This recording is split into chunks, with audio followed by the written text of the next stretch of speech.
Kipp, what's up, man? Good to see you. It's also good to be back after well, I told you my wife's been gone for the past 3 or 4 days, maybe 5 days, which is good. I love my kids, but at times I'm like, how in the world does she do this all day, every day? It's such a challenge. It's fulfilling, it's rewarding, and it's also hard and frustrating at times.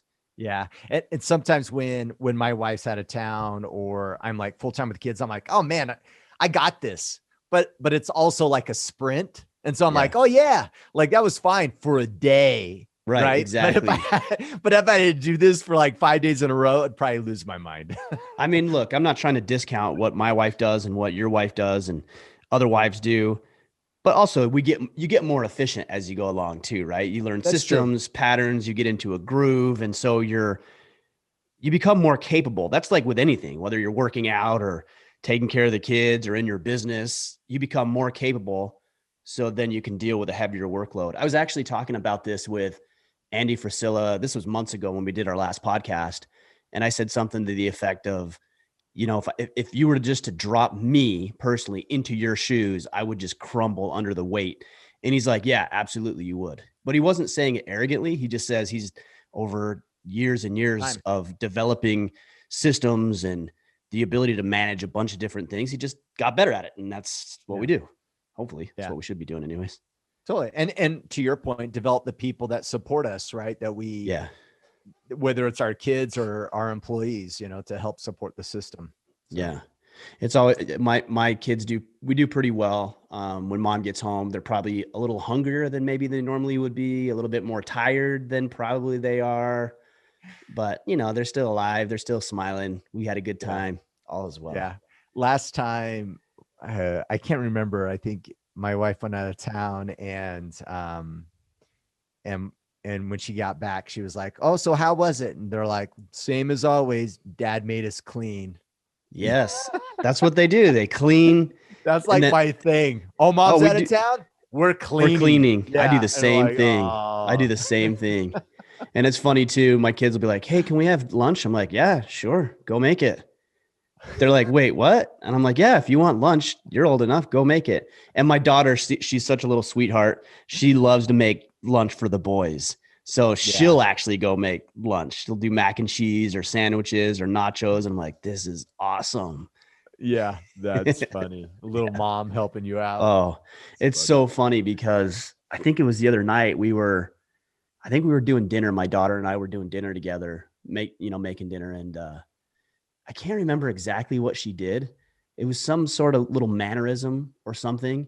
And I just could not help but laugh. She just reminded me so much of her mom. And I just thought, oh my gosh, she's been conditioned, which is not a bad thing. My wife's amazing, Yeah. but it's so funny. It's so funny, man. Imprints get like how they show up, and Yeah. even when you joke, like right now we joke around a lot with the 2-year-old saying, get out of here. And we like just kind of shove him like jokingly, Hmm. but now he's doing it, but it doesn't seem like a It's joke. different. Yeah. Yeah.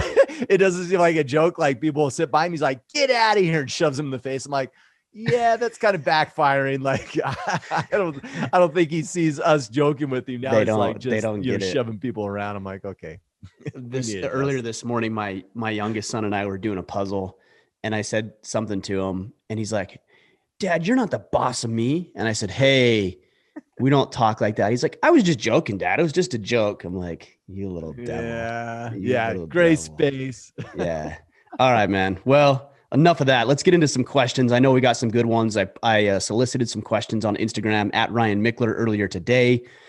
So I'm sure we'll have some great ones. Yeah. And as always, you guys responded to the call. So, Yeah. first question, William Connor. Where I live, the gyms are still closed. I try and work out at home, but have trouble staying consistent. I don't want to fill my head with any more excuses. I just want to get it done. Any tips on how to stay consistent? I would say at home where you don't have as much accountability. Some people say home gym's easier. I actually find that not to be the case. It's harder Same. because Yeah. it's easier to get distracted. We were talking about your kids. You've got your emails and your phone and your wife and your projects around the house that need to get done and the chores. Everything is at home. And so it's not this separate space where you can go and just focus on that one thing. So that's difficult.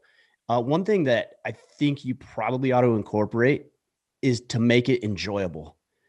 I have found so many guys that just love to beat themselves up by working out. And if that's your thing, fine. If you enjoy that and you're a bit of a masochist maybe, then okay, cool.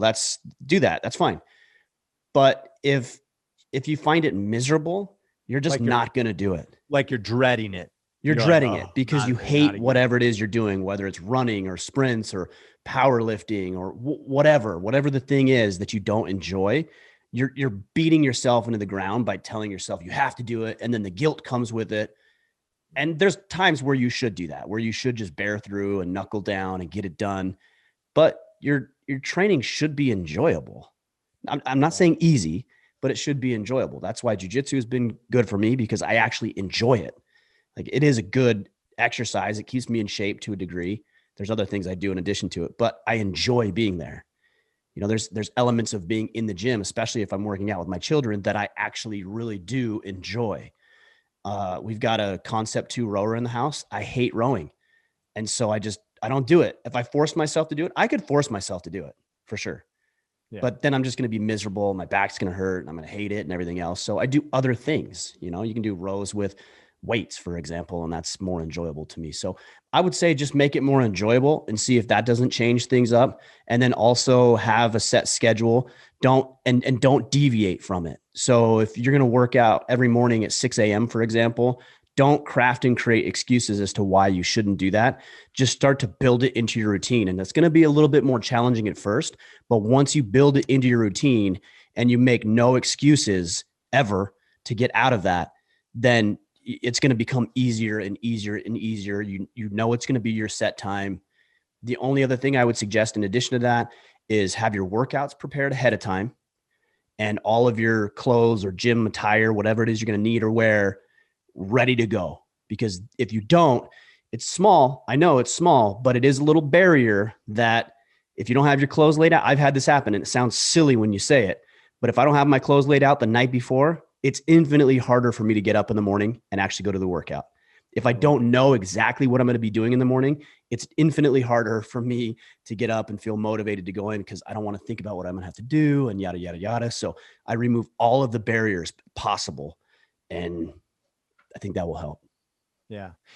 How much of that, Ryan, do you think is just like mindset? You know, like, you know, in the Iron Council, you know, you've had him on the podcast, you know, the author of Morning Miracle.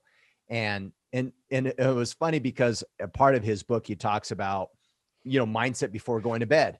And if you go to bed with the idea of like, oh man, I only have 6 hours of sleep, I'm going to be so exhausted.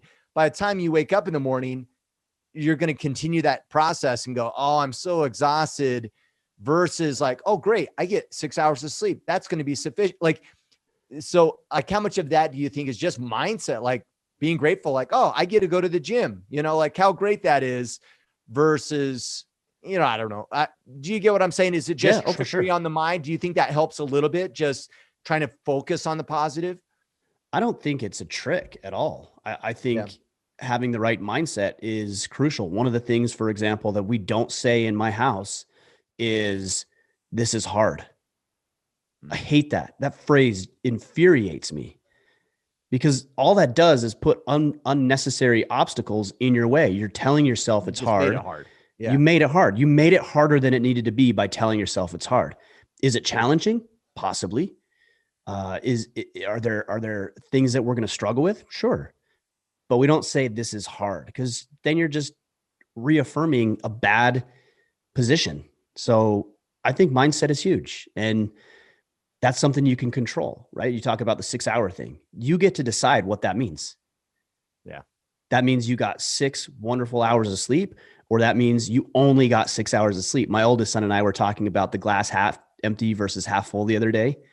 And that's exactly what this is. Like, he's like, well, I don't get it. And I told him, you're just deciding how to view it. You view it in a positive light or a negative light, but it's the same. Objectively, there's the same amount of water in the cup in both scenarios. It's just how you view it that makes the difference. Yeah. Okay. Dad Brad AF, best person from which to learn about writing a personal mission and vision statement. I don't think you need a person to learn from. I think there's little tricks and little strategy cues and strategies. Sure. But I don't think there's some miraculous like formula out there. And if you only learned it, then everything would be better. What I would say is write down your first vision for yourself and use the book Sovereignty. It's behind you, Kipp. That actually goes into depth.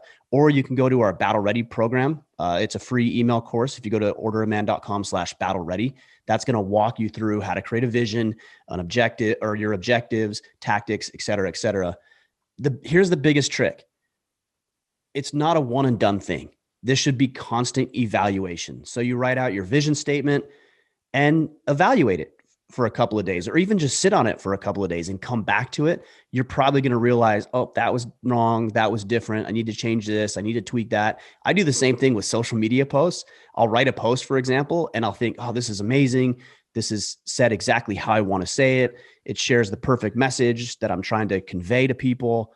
And then I'll post it and I'll come back to that 2 or 3 days later. I'm like, what the hell was I thinking? That doesn't even, it doesn't sound clear in your mind at the moment. And you're like, okay, wait, that's maybe a little confusing. Yeah. So I would say your vision statement isn't a one and done thing. It needs to be revisited quite often, recalibrated, adjusted, tweaked, because your priorities are going to change and your life's going to change and the way you view it's going to change. And you're going to have new experiences that give you a new filter or lens in which you look at things. So constant evaluation. And then over time, by having an evaluation process built into the system, you're going to come up with something that you're very excited about. But look, here's the deal. Let's not get hung up on the vision statement either. Because I know a lot of guys who either never do a vision statement at all, and so have no vision or direction for their life. That's a mistake. And then I know other guys who focus so heavily on the vision and then they never do anything. It's like, well, wonderfully written vision. So what's your plan? Well, I don't know. What do you think? It's just you're just gonna will it into existence? Yeah. No, of course not. So to have something that just points you in the right direction so that you can start moving. It would be silly, for example, to get out a map and you want to go on a hike in the afternoon and you get out a map and you're thinking, okay, we're going to hike this new place that we've never been before. Here's the map. Or go to the bottom of the trailhead, for example, and you'll see at the bottom of the trailhead, you'll see they have maps of the places sometimes, right? So you go to the bottom and you open it up and you're like, okay, here's where I am. Okay, there's where I want to go. Here's the couple of paths I could take. Got it. Cool. Fold up the map and go home. Like you would never do that, right? You would actually take the first step. And that's what a vision statement is designed to do. So don't get so hung up on it that you aren't actually moving the needle somewhere, and just realize that as you go along, if we're using the metaphor, the trail, that you're going to make turns and changes and tweaks and adjustments based on where you want to go. But that vision statement helps you get oriented in the right direction so that you can start moving. Yeah. And maybe a good analogy is that map, that's your vision statement, is of a trail that's not confirmed yet. So you map it and then you have to get on the trail for a while and go, oh, the map's off a little bit. Let me adjust the map. Right. Because some guys will sit in the parking lot and go, okay, let's review this map. Well, guess what? Your vision statement is of a trail that's not fully mapped out yet. And it's not exact. And you're not going to know until you go a couple miles in and adjust it accordingly. Yeah, that's a good point. I think about that with earlier explorers. You think like Columbus or Lewis and Clark. You know, they had a general idea, but Columbus was completely off. Yeah. Which makes sense. How would he know? And he went, right, and he found he ran into an island, a country, a continent that he didn't know existed. And then that's new information, that's new data that other explorers can now use in their travels and their pursuits. And that he used to come back. Yeah, exactly. Yeah, totally. Yeah, like Lewis or the Oregon Trail, your favorite game as a 10-year-old. Was it the Oregon Trail? It was, and I think I died of dysentery and ran out of food and got shot by, I don't know, or eaten by a bear. I can't remember all the things in Oregon Trail, but man, those were the good old days when video games were just a game. You know, we didn't get lost in them. I'm wondering if that's probably one of the first video games ever. I would doubt that it is. Yeah. I mean, it was a computer game, you know, but I would doubt that. There's probably something else before that. We'll have to look into that. Pretty early in the days. You youngsters will have to Google it. No, they know what Oregon Trail is. Every human being knows what Oregon Trail is. I'm sure.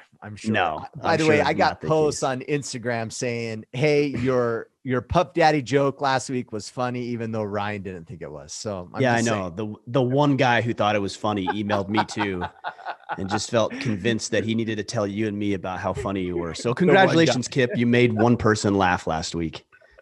You're getting better. That's an improvement. All right. Austin 36. I just need confirmation, at least from one person. That's You're funny, Kipp. You're funny and you're special. All right, let's go. You. And I'm loved.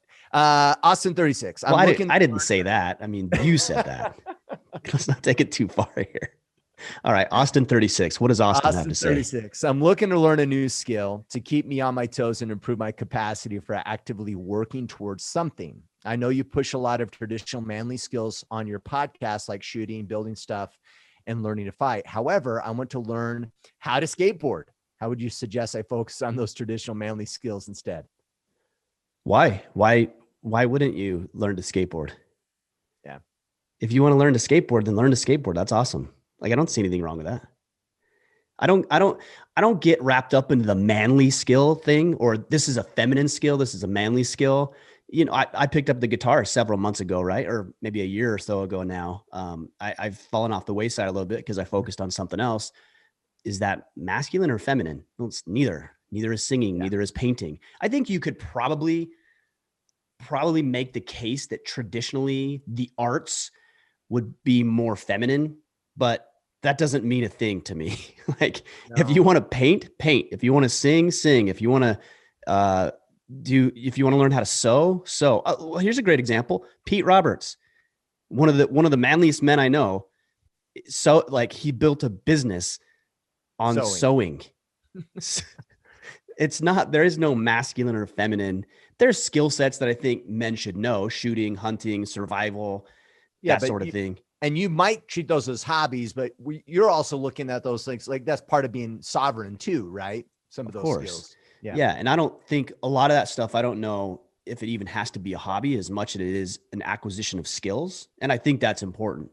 But as far as hobbies go, was that the term you used? Hobbies? Yeah, he used hobbies. As far as hobbies go, don't get wrapped up in what you should do. Just consider what you're interested in.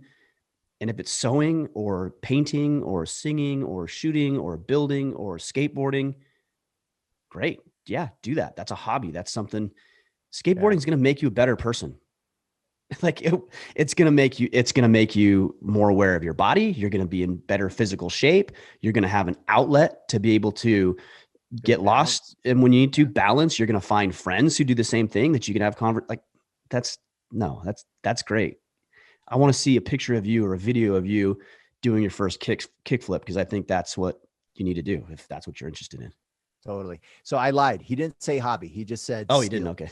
Yeah. Skills. Yeah. I think you ought to just look at what you should learn based on what you might need if you were to encounter a situation, and then practice those things. Find people who are good at those things. Pick the first one off your list.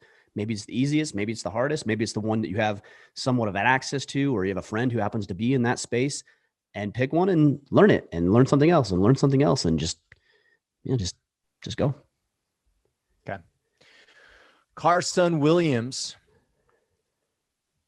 Oh, I'm sorry. Geez, wrong. Zachmo 113. Old Zachmo. What's that? I said old Zachmo. Zachmo, how did having a second or third child affect the relationship with your wife? More stressful? I've heard the second child can be a strain on a relationship. Yeah, I think first is the biggest challenge, of course, because that is the biggest shift in family dynamic. Second is still a challenge because they're usually young. So now you have one in diapers who's still being potty trained, who still can't do everything. And then you add another one into the mix, and that is a challenge, right? Once you get to 3 and 4, it's actually easier because now the youngest, like my daughter, right? She can help out, and they have independence and they play with each other. So once you get up to 3, it's easier. But yeah, two can be a real challenge. So just make sure that You're carving out alone time. Here's one mistake I think a lot of people make. They let their kids go to bed so late. Put your kids to bed at a decent hour. Okay, my two youngest go to bed at 7:30. My two oldest go to bed at 8 o'clock. And people say, oh my gosh, that's early. Yeah, because I want to have time with my wife and they need sleep. And we get up early too. What time are they waking up? Brecken usually wakes up. He's my oldest. He's almost 13 now. He gets up at 5:30 usually. 30. Okay. My youngest gets up at 5:30 just because that's what kids do. They get up and they watch cartoons or whatever it is they do. And then my two middle kids, I would say between 7 and 8, usually they're up. 6:30, 7:30, somewhere in there. Yeah. Okay. So they're getting plenty of sleep, which they need. My wife and I have separate time, alone time. We also, when we had young kids, there was roles. My wife, she would get up in the middle of the night and take care of the kids. I never did that. And that was a role that worked well for us. And the reason it was is because she said, well, you have to go into work, so I'm not going to have you get up. She was breastfeeding, so of course there's nothing I can do there anyways. So why have both of us up? That seems silly. So we created these, we'll call them rules, that allowed us to operate the best based on what we were good at, what we needed to do, what our responsibilities were, and of course what our kids needed as well. So having these boundaries and these rules and these things in place, and then having the open communication about them and how they're working is very, very important, especially as you start having kids or more kids. Yeah, for sure. And I think to your point, like the communication is critical, because like I think some guys will go, yeah, it makes more sense for her to get up, but they don't like actually ask their wife what she thinks, or it's not communicated. And then there's kind of like a little bit of this covert contract. And it's like, just come up with a game plan, communicate, make sure everyone's on the same page and on board with the strategy and the approach. I would say a good question to ask is, how is this working for you? And then in addition to that, I would make recommendations and suggestions, because I think what a lot of men will do is they'll go to their wife and they'll say things like, what can I do to help? How can I support you? Which is good. I think those are good things to ask and talk about. But it would be nice, I imagine, if, and it is because my wife does this for me, when your spouse comes to you and says, hey, I noticed that you don't have as much time, or that you've been tired, and so I went ahead and took care of these things. Or, hey, I told you we were going to go out on date night on Friday night. I planned it all out. So all you have to do is get ready and we're out the door at 5:30, and you plan it. So look for ways to serve without having to ask her how you can help. Because here's an interesting way to look at this. I get messages every day, and I love getting messages from the guys who are inspired and uplifted by what we're doing here. But a lot of guys will ask, what can I do to help? Or how can I help you? And while I really, really appreciate the sentiment, what you're actually asking is for me to identify ways for you to work or serve. And that's adding extra stuff to my plate.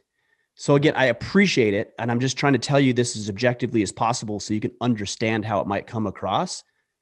Now, if I had somebody who came out and just did something, and I have had people do that and fill a gap or fill a need, that would be way more advantageous than somebody saying, hey, how can I help? Or I've had people say, do you have any job openings? I'd really like to work for you. What could I do? Why is that my responsibility? You want to work here? You want to work with us? You tell me what you bring to the table, what you could add value with, and how you could provide to this organization. It's not my responsibility to do that. And I think we should do the same thing in our relationships too. Yeah, for sure. For sure. That's good. All right. Adamo Carr. How can a boy who's a student become a real man and not just a male in a world or an environment that looks down on men? The way that the world views men has nothing to do with you becoming a man. Like, you need to rise above that. Right. Because why does somebody's opinion matter? It doesn't. Yeah. If you feel inferior, and John Eldredge actually talks quite about this in his book, Wild at Heart, and his other teachings, a man is constantly trying to answer the question, am I enough? Am I capable? Can I do this? Am I enough? And what the world thinks of men or thinks of you is irrelevant in answering that question. You have to answer that question for yourself. So the first step is to identify where you feel you're lacking. And we've given you some frameworks: protect, provide, preside, sovereignty. There's frameworks that we've added in here. And not added, but this isn't the right way to say it. Say it again. Clarified. Clarified. I think that's, or articulated. I think that's a good way to, because this isn't new information.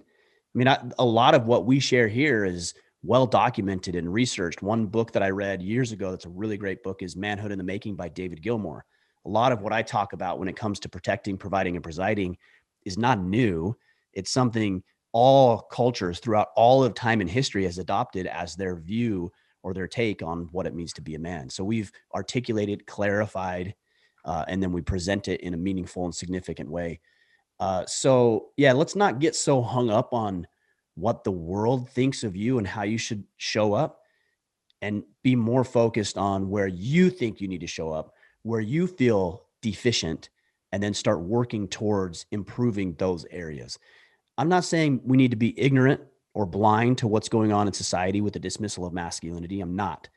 I'm just saying that we'll look at the alternative. So society, it continues to go down this slippery slope of undermining masculinity and telling young boys how toxic they are just because they're boys.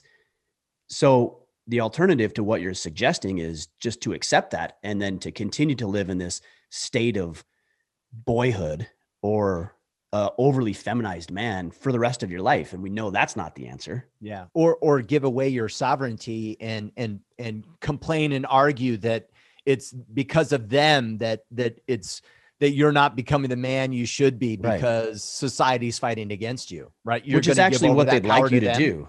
Yeah. That's what they would like. The powers that be would like for you to acquiesce to that, because they want you to sit down, to shut up, to be a good little boy, to do what you're told, and to become a cog in the wheel. You, as an independent man, represent and pose a very serious threat to the powers that would be. And this is why it's actually so important that we remain sovereign, that we remain in control of our lives, that we fight for Second Amendment rights, that we fight for freedom of speech, because this is how they silence and put away men. It's done throughout all of time and history. So we actually have to actively fight against it. So again, I'm not saying be ignorant to what's going on. I'm just saying don't let it be a factor in you becoming the man that you want to become, which I commend you for wanting to become that man. We need more men like you who want to and have a desire to step up fully. Totally. And wouldn't you say, Ryan, that the natural byproduct of you doing that is a shift in society's perception? Like if we want to make that adjustment from a social perspective, the best thing you can do is get your house in order, right? Yeah, and for sure. Focus on becoming that man. And the natural byproduct of that is you providing influence to those in your life, in your communities, in your family. Yeah, I think, I think I might've lost you there. I got you. Can you hear me okay? Yeah, I got you. Okay. Yeah, I think you're absolutely right. You know, we have a lot of people who don't necessarily agree with what we say here, but they listen. And I think if they listened with an open mind and an open heart, they would see that the type of masculinity that we're talking about, and it's not even the type of masculinity, it is masculinity. There's no type. This is what it is. If they listened with the desire to learn, and many people have, they will begin to see that we're not the enemy, and we're not toxic, and we're not trying to undermine women or minorities or anybody else who may be in a difficult circumstance, that we're actually here to lift people up, to serve, to provide, to be an example. And that's what you need to do. These people who, look, there's going to be some people who are dead set on the fact that men are horrible, misogynistic, tyrannical in nature, that it's the patriarchy. There's people who are dead set on that. And then there's other people who have been fed that line. And so they just started to believe it until they start to see men behaving like men. And then they realize, oh, this is actually not the problem. This is actually the solution. But they won't see it if you aren't willing to be that kind of person. So we have an obligation societally to be the kind of men that we are supposed to become, so that these individuals who are misguided and who have been led astray can see how men actually show up for their families and their communities, their employees, and everybody else they interact with. Yeah. And I've seen this, Ryan, and let me know if you agree or not, that when we pander, like when we're overly concerned about that perception, it often renders us not doing what we should do. Right? Like if, for instance, let me give an example. Like if you have a wife that's maybe overly feminist, kind of viewpoint of things, and you're so concerned about coming across as a domineering male that's, trying to control everything. If you pander to that, then you're not showing up like you should. Right. And you're actually end up perpetuating the perception of like your ineffectiveness as a male. Right. Right. Like you got to be true to like what's important, regardless, even those that are close in your life, you got to be true to that. So then that way they can see what's possible. And so you're doing what you should be doing regardless. Yeah. I had an interesting conversation. This was months ago on Instagram, and I can't remember the exact situation, but I remember this engagement with this individual who was upset about something. And we had a mature discussion on social media, which doesn't always happen that much, but I didn't pander. I didn't apologize. I didn't try to make that person feel warm and fuzzy. I just stated my position respectfully, without name calling, without any straw man arguments, without any of these ad hominem attacks, like nothing like that. It was just a very respectful dialogue. He agreed on some things. I agreed on some things. He disagreed. I disagreed. And we walked away both with a new perspective that we hadn't considered before. But it took me being bold and capable enough to stand up on my own 2 feet. And every once in a while, I'll screenshot a critic or a hater's comment, and I'll post on Instagram with my reaction. And people will say, you shouldn't respond to that stuff. I don't respond to that stuff for those individuals. I respond to it for the people who see it and see what it's like to see an individual, a man who has the balls to stand by what he believes and what he says. I share it so those people will be inspired to do the same thing when they're confronted with somebody who's a troll or a hater or one of these, extreme feminist type people, or a lefty. Like they need to see what man looks like and how he responds to these types of conversations. That's why I share it, because I want to be an example that way. Yeah. That's great. Thank you. And that's at Ryan Mickler, by the way, to see these posts by Mr. Mickler. All right. Yes, Michael Maresca. Somebody told me on Instagram, by the way, and I don't get into this too much, but somebody told me the other day that I'm being shadow banned on Instagram. Wow. I don't even know what that means. Shadow banning is you haven't been flat out banned, but Instagram or social media sites will restrict access or restrict searches, or they might manually unfollow people from your follower account. Like they do some really shady tactics, and I don't really get into that too much. But one of the things that these social media companies will do is they'll hide you in search results so that you can't pull up as easily. And so this guy messaged me the other day and he said, "Hey man, you're being shadow banned. Like I can't even find you in the search results on Instagram." And so I went in there and I looked, and so I just did a search, and sure enough, like my name didn't come up. And then I went back in later and it didn't come up until I typed in the last letter of my last name. Really? It's really crazy stuff. So again, this goes back to the fact that the powers that be don't want men talking about masculinity. They don't want us talking about individualism. They don't want us congregating and getting together and organizing. They don't want that. And they're little small tactics that they employ to attempt to limit our ability to do so. Yeah. And anyone that's listening that's a little bit like, this is conspiracy a little, it's not. We know actually, it's not just like you have some critical thinking and actually check news sources, and it's crazy. Like this is this is not conspiracy. This is legit. And I don't think I'm being attacked. Like we need to be very clear, because I think there is a point that people take it too far. I don't think I'm being attacked or persecuted. I don't buy into that stuff, but you can be sure there's little tactics and little strategies that are being used to manipulate. Yes. To manipulate follower counts, not just mine, but others as well. Totally. What you see, what you hear, what information you have access to, that's not a conspiracy. Most people who've thought at all about that or are open-minded can see that, yes, there's definitely things that are going on here. Definitely things that are going on for sure. Here. And Zeke Bishop today on your question on Instagram, he mentioned use Parler. It's back online. And we don't really talk about it much, but you do have a Parler account. I did before they shut it down. It's back online. So maybe something we do promote a little bit. So yeah, maybe I tried to get back in there, but I couldn't, I don't know. I think they're probably at this point having problems with logins and things like that. But yeah, I tried to get back into it and I couldn't. So I don't know. I don't know what's going on with Parler. Yeah. According to him, it's back up. I think it is. And I've heard that from other sources too. But I tried to log in with my login details because I've had a Parler account for 6 months, 8 months, somewhere in there. And I couldn't get back on there. So yeah, here, check this out. This is crazy. So I'm watching Parler right now. And it comes up and crashes and closes. Well, you can't, Parler doesn't have an app. You have to do it on their website. Oh, so the app doesn't work anymore. Right. Because Apple and Google won't host their app on their platform. So you actually have to go into the web-based version of it. That's crazy. And that was part of the problem is that Apple came in and said, well, because of violence and all these other things, we're not going to host your app on our app profile, whatever it's called.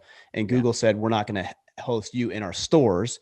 So then they're like, well, we'll just do it all web-based. But then Apple service, whatever it is, came in and said, well, no, we're not even going to host your site on our servers. So then Parler went in. Well, that's AWS that did that. Amazon did that. Amazon. That's right. Sorry. I said Amazon's like, we're turning your servers off. That's right. Yeah, that's right. So then Parler is now on their own servers or something independent. You know more about this than I do. Yeah, it's crazy. And then they started back up, but it's all web-based because you can't get an app. You can't find the app anywhere. Yeah. Although they should be smart enough to, I don't know, maybe it's overly technical, but you can actually download and get apps on your phones without going through the Apple Store and the Google Play Store. Yeah. But it might just be overly technical for some people. But the violence that you're talking about, are you talking about the coup, the attempt to overthrow the United States of America? Is that the violence that you're talking about?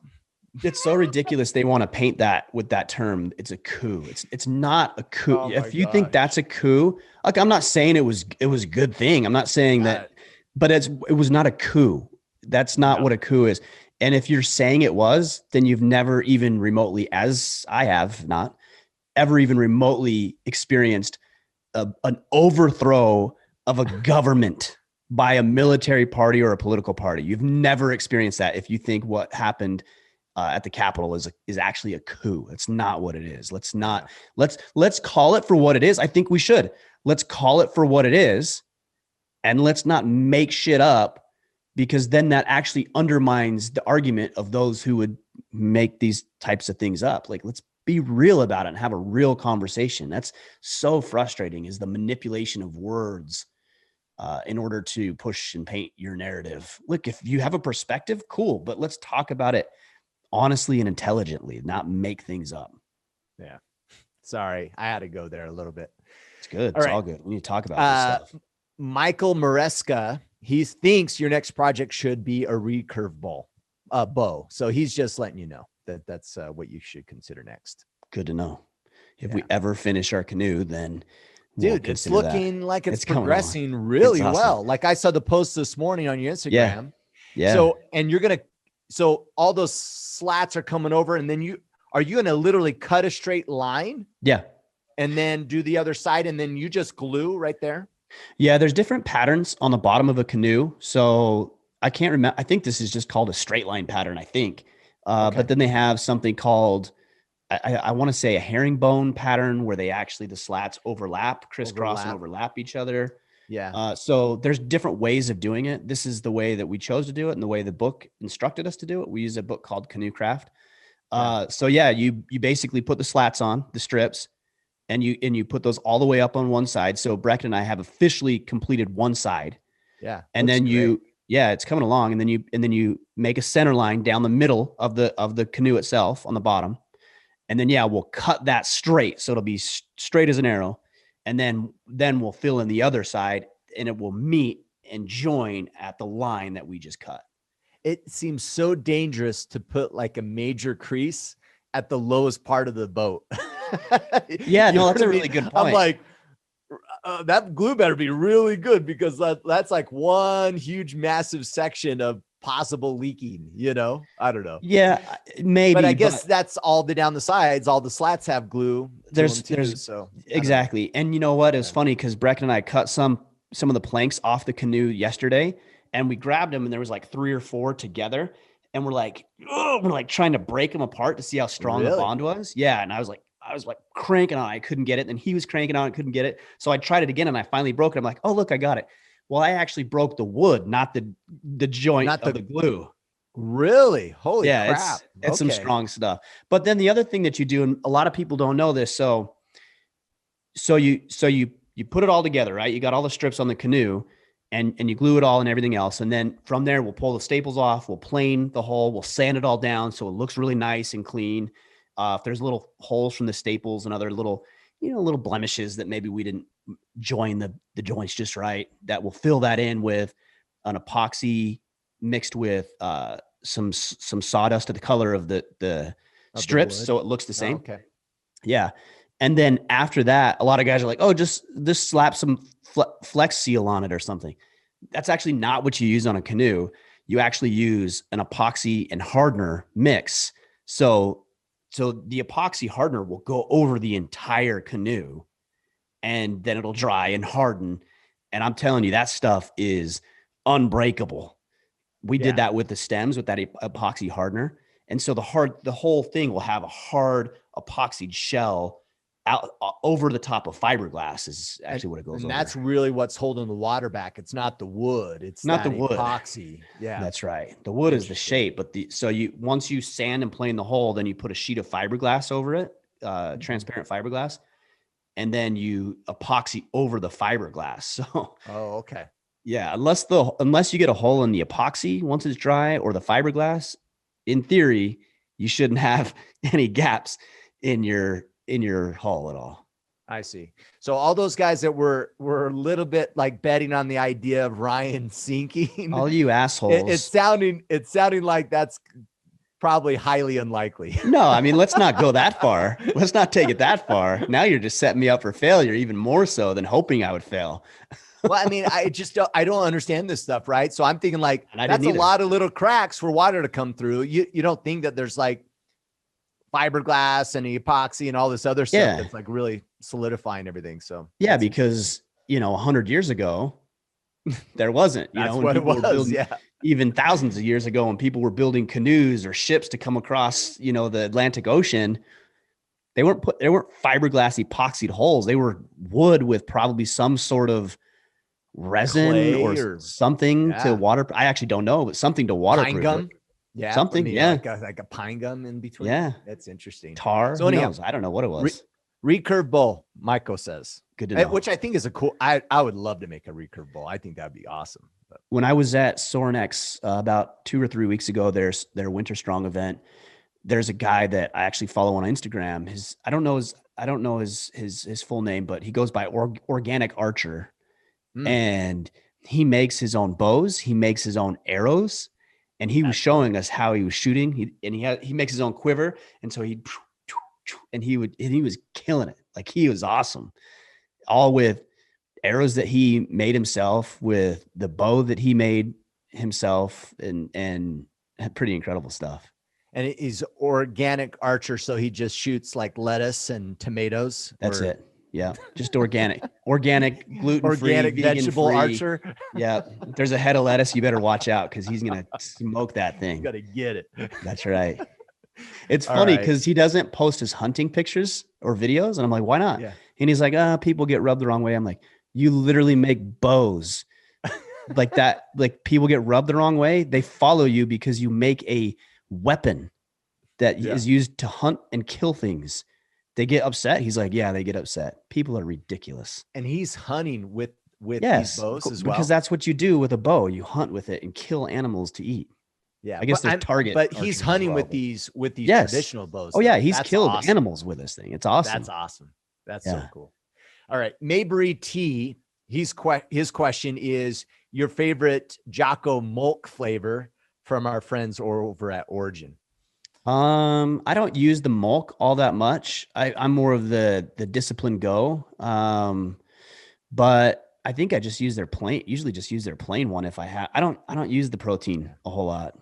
Yeah. So I use the peanut butter the chocolate peanut butter good. one. The Yeah. mint chip one is good. That's probably my best. My favorite is the mint chip one. But yeah, I'm more of the disciplined go, and I like sour apple sniper, which is what I think you're drinking. Yeah. And then I like Afterburner Orange, and I don't like orange drinks, but Dave Burke's Afterburner Orange is really, really good. Yeah. Yeah. No longer water.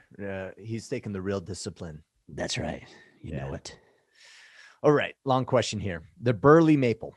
Any cattle livestock raising in your future? Does that aspect of living on land interest you at all? My wife and I are working towards some land currently, and we'll be raising some animals and pursuing other ventures that will eventually become available to us, such as my woodworking business, some rental storage, and I'm unofficially dubbing man class, where I'll be teaching skills like woodworking, metalworking, hunting, fishing, and ranching.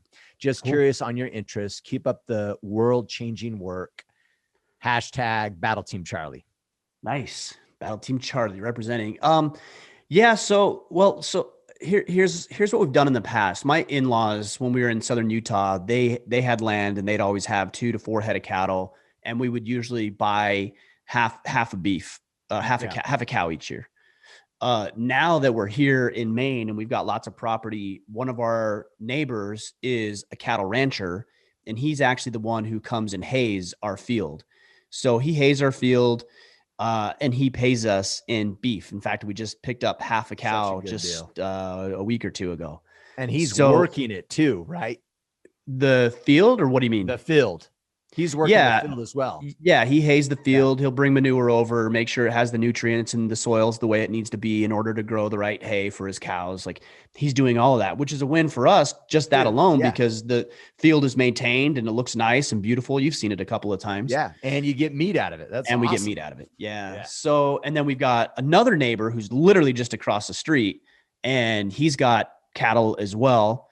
And they're going to have a meat store right there, where they're going to slaughter their own cows, butcher them there. They have a meat store, so people can just on their way home pick up meat at the store, which is right here. It's pretty cool. He's got some really good plans.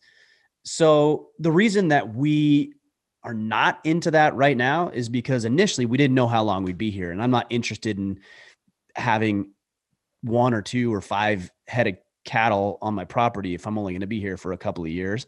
Plus there's fencing and everything, which there is no fencing here on our property. So there's other stuff. And then in addition to that, I'm not interested in that, because that's not, it's cool. I think it's really cool. I think it's amazing, but I'm doing other things. Like, I've got this podcast and I travel, and my goals are different. So we've got chickens and ducks and we've got things like that, but cattle, I'll let my neighbor do it. And my 2 neighbors do it, and then I'll work with them to arrange that. Yeah. Plus we hunt, so we get a lot of meat there too. So that's true. Yeah. That's a sweet setup to get the land maintained and also. Oh yeah. It's great. Yeah. It's perfect. Yeah. That's great. All right. 22 Cheapster. How does one with a close personal relationship, spouse / parent, that refuses to truly see and or acknowledge the progress you've made and only see you as you were, not as you are, despite the evidence presented? Again, we're getting so heavily focused on other people. Now, if it's your spouse, okay, that's actually a little harder, because you actually need to live with her, engage with her. Hopefully she believes in you to a degree. And the only thing that you can do is keep being that way. And hopefully she'll come around and she'll begin to see. Let's be honest. You may have a track record of a decade or 2 of not performing. So yeah, maybe she's a little hesitant about you finally getting back in shape or getting back on top of it. I could certainly understand that reservation that she may have. With your parents, that's easier, because that has no bearing or relevancy in your life. It really doesn't. I know we want to have a close connection. We want to be connected with them. We want to turn to them for advice. But look, if they're not going to acknowledge your performance or whatever it is, or your growth, and so like, they're not obligated to do that. It'd be nice if they would, but they're certainly not obligated to. So stop putting it in their hands and stop putting it in their court, and you focus it on yourself. With your wife, if it is your wife, I would just say keep lines of communication open, keep showing that you are improving, that it is sustainable. And over time, I think that she'll probably come to see that. If she doesn't, there's some underlying issues and deeper concerns that need to be addressed beyond you just trying to improve yourself and get better. Yeah, for sure. And maybe a tactic that I've had to deal with in the past, like I've literally had to deal with this idea of like moving beyond and becoming, a different man, and people holding on to the way I was. And one thing that helped me at least was I wouldn't fight against the perception. Right. So I would own it. So if Ryan, for instance, you had we had a shady history, right? And you kind of bring it up like, hey, I can't trust you because of, blah, blah, blah.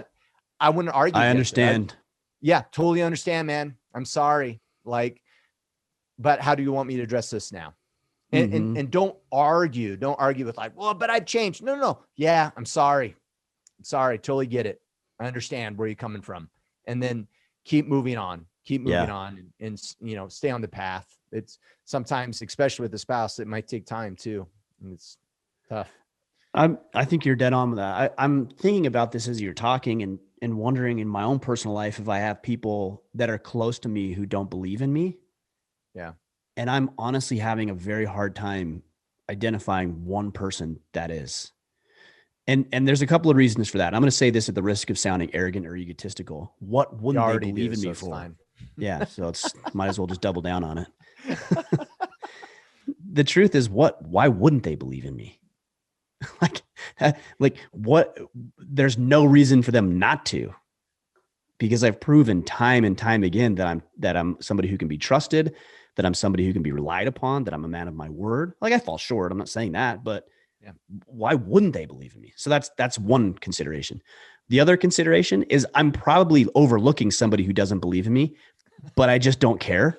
So I can't even think about who that person would be. Not close enough to you to care. Yeah. Or because it just doesn't matter. Maybe they are close and I don't even know because I just haven't even given it much consideration. I have people in my life who probably, maybe they think less of me, but I don't know if it is because I don't concern myself with that. I'm not concerned with that.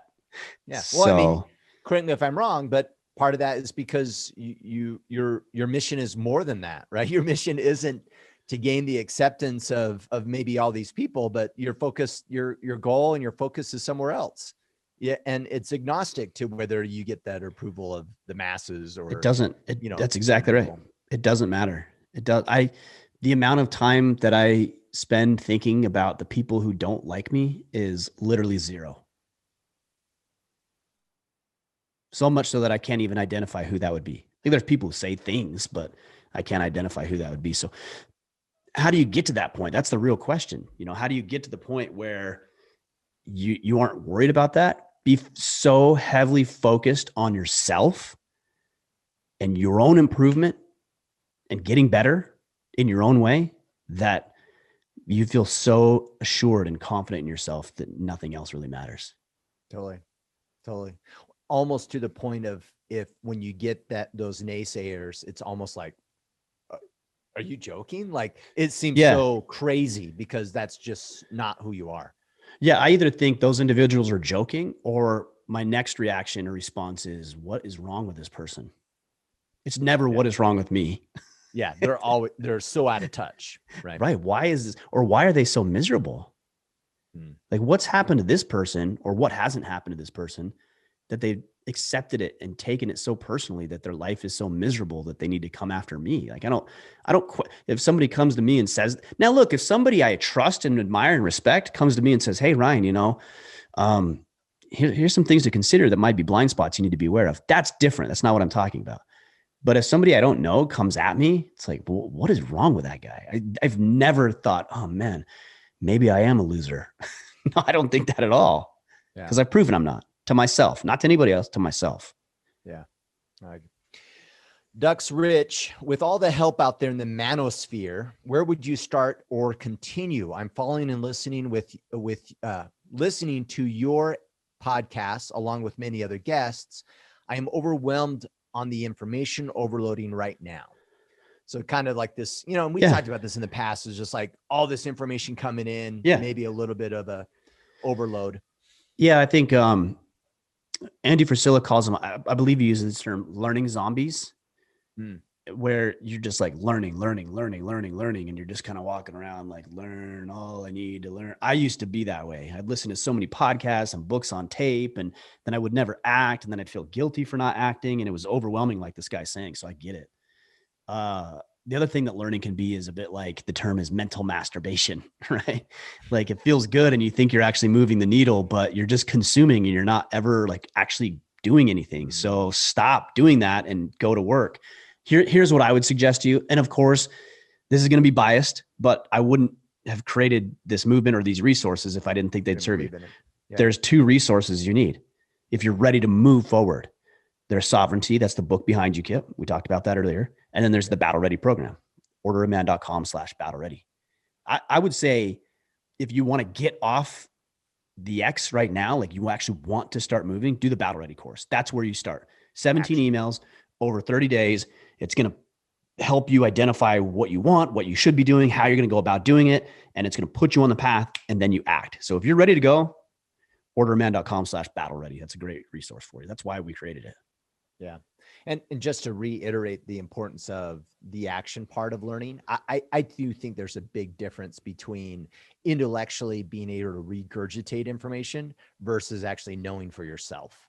And that concept of knowing for yourself is made available through action, not through just intellectually understanding something. You know, yeah, I think there's a difference. I don't think it connects. It doesn't become yours, if that makes sense, until you actually act upon it. Yeah, definitely. Yeah, I think that's right. There's a difference between knowledge and wisdom. Yeah. You know, we can acquire all the knowledge and still be a moron. Yeah. You know, we see that. We see that in a lot of very intelligent people, with no success. Yeah. Either no success or they don't operate in reality.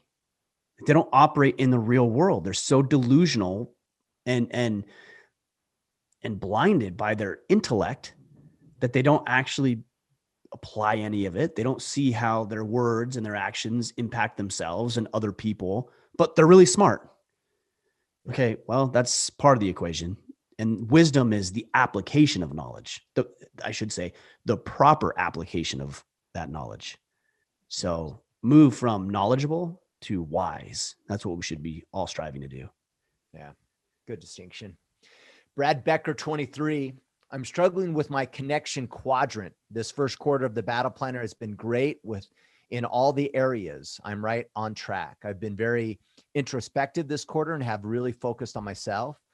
I am a single guy with no wife or kids to focus on. I've got a band of brothers who are all really open with each other already, and I don't feel like we're lacking in our relationships with each other. My question is this: how do you gents adjust fire on a quadrant that's not really taking off for you?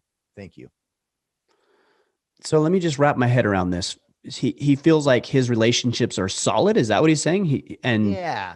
Okay. And I think it's a little bit of like, hey, I'm pretty good in this connection quadrant, so I'm not really progressing in it because it seems like it's already in a good place. Okay. So here's the way I think you're looking at this, and it's okay to look at it this way. You're looking at what can you get out of this? Like how can these other relationships serve me? And I already have everything I need, so I'm good. Okay, well, that's part of the equation. Not everyone else. Right. So maybe shift your focus from how can these relationships better me and serve me? And by the way, there's nothing wrong with that. Relationships should be reciprocal. The reason I married my wife is partly because there was some value in it for me, right? Yeah. Like the reason, Kipp, you and I do this is partly because there's value in it for me. Let's not pretend that's not the case. It is. Yeah, okay. For sure. But also the other part of that equation is, how do you serve other people? Is there somebody you could mentor? Is there somebody who's really struggling?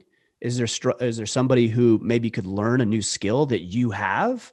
How can you add value? How can you enhance another person's life? How can you make their life better? How can their life be better just because you're in it? And maybe these are some questions to ponder and consider as you try to dial in your connection quadrant so that you can focus on what other people are getting out of the relationship, not just yourself. Yeah. Well, and I actually think that that's the tall tale sign of guys progressing within the Iron Council. Like I use that analogy a lot. And to learn more about the Iron Council, you guys can go to orderman.com/Iron Council. But guys always join the IC for them, right? It's like, okay, what I'm going to get from this, and guys make great strides and they make great improvement. And I think the tall tale natural order of things is they come in for themselves and they stay for others. Mm-hmm. And now Agreed. they're there because of the value they provide their battle team, because the value that it's providing their families. The connection quadrant's more about other people. The quadrant on condition is about other people. It's not just about them. And it ultimately goes into protect, provide, and preside, and us serving our families and our communities. That's right. But to the thing that we always talk about is like, first you got to, you need the best tools possible to do the job, which, and like you said, that's good, but that's also the sign of progression. I think as we focus on ourselves, we end up having an outward mindset to serve other individuals. Yes. There's a reason for being selfish at times, and it's so that you can serve other people. Yeah. And the natural byproduct is you getting better anyway. So then it works out, anyway. Right. The reason that for example, the reason you should work out is so that you can have the energy and the skill set and the strength to be able to help other people. Should it needed to be called upon. The reason that you're going to study for the new degree or designation or credential is so that you can serve your clients more effectively. Guys, the reason we do things is so that we can serve. So even selfishness, in a way, if you have the right motive of that selfishness, can be used as a catalyst for growth in other people's lives. The reason I show up the way that I do, from this podcast to when I wake up to when I go to bed to how I perform to my exercise, is so I can serve my family and you guys more effectively. Tim Kennedy actually talked about this when we did our podcast a couple of weeks ago. I asked him about his life's purpose, I believe is the term I used. And without hesitation, he said to protect and preserve human life. And that's why he does everything that he does. Sheepdog and jujitsu and martial arts and his military career is he's become proficient so that he can fulfill his mission or his purpose to protect and preserve human life. He gets that. He understands that. Most people who are successful get that.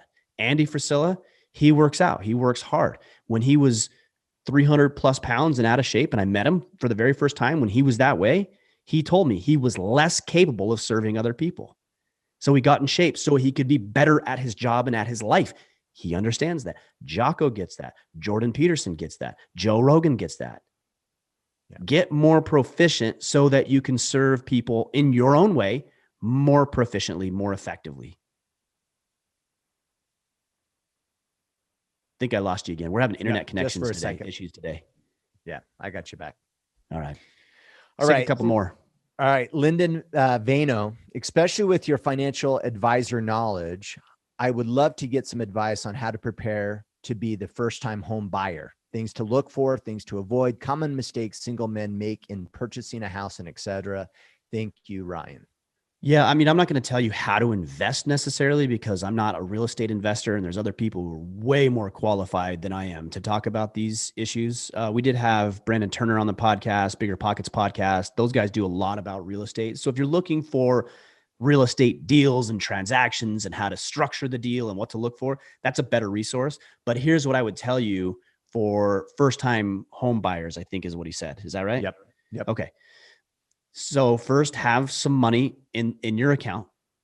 That way you have the buffer built up. Number two, whatever you believe your mortgage payment will be, start making that mortgage payment to yourself. So if you're paying, let's just say hypothetically $1,000 in rent right now, and your mortgage payment with taxes and insurance is going to be $1,800, then you need to be paying $1,000 in rent and $800 to a separate fund. And if you say, well, I can't do that, then you can't buy the house. Yeah. And it's amazing how many people overlook that. The other thing I want you to consider is that whatever your payment is on the house, let's say again, with taxes and insurance, it's $1,800. You need to have, I would say somewhere between 10 to 20% more than that. So in this case, $180 to $360 more every month that you can set aside into a fund to replace leaky faucets, the carpet, when the heater, the AC goes out. You need to have some sort of fund for that. Otherwise, you're going to be caught with your pants down, and it's going to suck when you have to pay $8,000 for new carpeting throughout the house, or the flood in the basement that just happened because of the weather or whatever, right?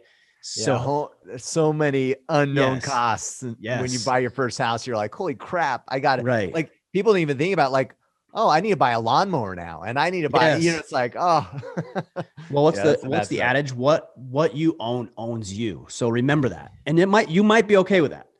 I own a home. We own several homes, actually. I think Kipp, you do as well. I know other guys, highly successful guys who rent because they get that concept. So you have to go into it with your eyes wide open, knowing what you're getting yourself into. And what else I would say outside of the financial relevancy of this is start to develop some basic home maintenance and repair skills. Know how to fix a toilet, know how to fix a sink, know how to lay hardwood floor, know how to put down carpet, know how to build things like these, know some basic electrical stuff. These are little things that are going to save you a lot of money, because when the toilet breaks or whatever, and you have to call a plumber, that's going to be way more expensive than you just going to the local hardware store and buying the new floaty thing or whatever and putting that in yourself. Okay. You can do it. You just got to figure it out. I've replaced toilets. We've done some basic electrical work, replaced switches, replaced ceiling fans. Like, you can learn these things. They're simple, and you should be able to do that stuff yourself. Yeah. All right. Brendan Watt, advice for someone looking to change careers or start out on their own. Those are two drastic different things, but. Well, they are. And it's so broad, like advice for somebody starting on their own or starting a new career path. Get after it. Like start it. Here's what I would say. Start at A. Don't start at P or Q. Like start at A. Everybody wants to start at Z. Well, I just want to have a new career. Okay, that's Z. Yeah. Start at A. I don't know what A is because it's such a broad question that you're asking right now. But let's say hypothetically, you want to start your own business teaching people how to shoot firearms. So what is A for teaching somebody how to shoot firearms as a business? Well, you probably ought to just get a social media account. That's what I would say A is. And then you ought to get your phone, not the best camera that money can buy, your phone. That's A, B. Okay. And take some videos of you shooting with some basic 1, 2, 3, 4 tactical instructions. Not everything, not all advanced, not all the intricacies and the inner workings. You don't need to go buy a range. You don't need to have a film crew. No, your phone, you shooting, teaching the proper, grip, stance, positioning, trigger squeeze, all that kind of stuff, and be consistent about that. Now, okay, you've got a social media account. You've got some videos on there. Do you have a website? No, not yet. Okay, well, then that's B. You need a website. So get your website going. Okay, now maybe you need to invest in a new firearm or some targets, and that's step C. The point that I'm making here is I don't want you or anybody else just to jump to Z. Like, I'm going to do this. I'm going to go all in. Okay, but what about all this other stuff that you need to do? Part of the problem with social media, and even with this movement, is I have a lot of people who reach out. Ryan, I'm going to start something similar. I'm going to start something similar. I'm going to start something similar.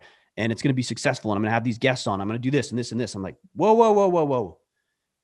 What you've seen on social media from me and from other people that you respect and admire and want to be like is the effort of years and years of work, 6 years for us at this point, of behind the scenes stuff that's happening that you don't see, right? You don't see when we had our first failed event.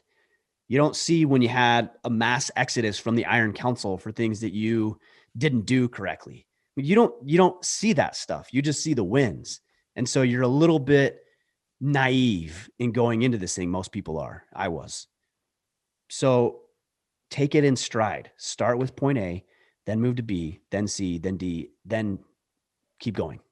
Yeah. I know that's a really broad general answer, but it's a really broad general question too. Just figure out what step A is and get going. Well, and one thing to consider as a possible step A is, are you killing it in your current job? Right? Like, are you taking advantage of the opportunity that you have right now to learn whatever it is for you to learn from your current position and situation? That's a good point. Make sure to do that. Like, take advantage of your current circumstance. Because sometimes we have a tendency to think like, oh, well, I changed my job and then, then I'll then I'll learn or what. No, learn now, take advantage of what you have. That's always a good step. That's a good point. I'll give you an example of that and how that would look. So I was about 6 years into my financial planning business, and I was working with an organization out of Salt Lake. And it came to a point where the value I was receiving from the organization was significantly less than the value that I was providing at that stage in my career.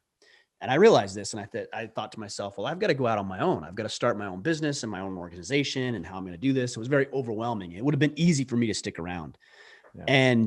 And what I did is I gave myself a deadline, and it was about 6 to 8 months. And I said, for the next 6 to 8 months, I'm going to learn everything that I need to learn here in this organization where the risk is lower, where I have support and I have the infrastructure and I have all these little buffers built in place. I'm going to learn for the next 6 to 8 months, everything from organizational structure to rules and regulations, because I was in the financial planning industry, to finding a place where I would have, be able to lease an office space on my own, to the tax ramifications, to how to set up my own registered investment advisory firm. I spent 6 to 8 months learning all of that, going to training, figuring this all out, asking people who had done it before. And then in 6 months, 8 months, I was ready to go. And at that point, I pulled the trigger because, to your point, I spent 6 to 8 months maximizing my current position, knowing that I didn't have one foot out the door, but knowing that it was going to happen. And this was preparatory for that day. And it made the transition not seamless, I won't tell you that, but it made it significantly more manageable. Yeah, for sure. And you didn't pass up those opportunities, right? If you didn't do that and you just moved on, you've been like, damn it, I should have, I should have invested the time and understood that before I left. And who knows what else, right? Exactly. Yeah, exactly. All right. Well, thanks guys for all the questions. We mentioned this a couple times to submit and submit future questions and follow Mr. Mickler and what we're doing here. You can do so a number of different ways on social media, on Instagram and Twitter at Ryan Mickler. You can join us in the Facebook group. That's facebook.com/group/Order of Man. And of course, you can join us in the Iron Council. That is our exclusive brotherhood at orderofman.com/Iron Council. And a couple of questions came up today too around, taking action and getting on the court. And one of the great resources that we have for that is the Battle Ready program. And so to learn more about that, go to orderofman.com/battle ready. And of course, support the movement in a number of different ways: subscribing to the podcast, YouTube channel, following us on the socials, as well as getting your Order of Man swag from the store. And that URL is store.orderofman.com. Perfect. All right, guys, we appreciate the questions. Make sure you subscribe, because I just wrote this down. We've got a couple of good podcast conversations coming out in next couple of weeks. Stephen Pressfield, my new conversation with Stephen is coming out in a couple of weeks. And then I just had a great conversation last week with Robert Greene, and that one will be coming out in the next week or two as well. So, and we had Eddie Penny on yesterday as of the release. And some great episodes recently too. Like Tim Kennedy was awesome. Randall Wallace was. I loved that interview. That was one of my favorite. Great. Yeah, it was super great. Really different than what we've done in the past, but very, very powerful. Yeah. Matthew McConaughey has agreed to come on the podcast, so he'll be coming on soon. We've got a cool lineup, and we've got some other surprise guests that we're working on as well. Chad Wright is somebody a lot of you guys are familiar with. He's going to come on. We've got some cool stuff, so make sure you subscribe so you don't miss any of these, because they're very, very powerful conversations. All right, you guys. That's it. We'll be back on Friday. Until then, go out there, take action, and become the man you are meant to be.